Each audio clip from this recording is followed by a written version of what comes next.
In this video, we're going to show you how to replace the dome lights in the back of a 2014 Dodge Dart. This procedure should also apply to the 2014 Chrysler 200.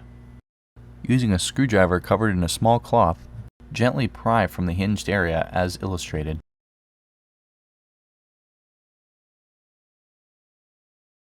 Once this side is removed, gently work your way around to the other hinge. Take your time, as it is very easy to break the hinges off of the plastic lens.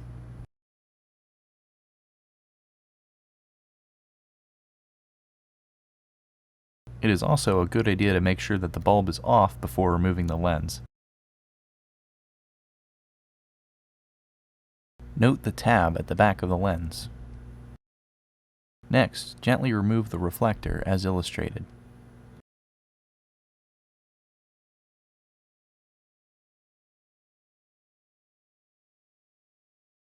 Next, gently pull the bulb from its socket. Even these smaller bulbs get extremely hot, so be sure to give them plenty of time to cool down before handling them. To reinstall, you're going to replace the reflector first, then the bulb. When handling new bulbs, it's important to wear gloves or use a towel to handle the bulb. The natural oils from your skin can significantly decrease bulb life.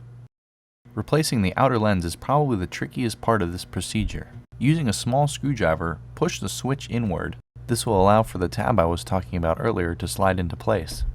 Gently guide the tab into place, and then line the two hinges up. Once everything's lined up, go ahead and press the lens back into place, and test switch for functionality.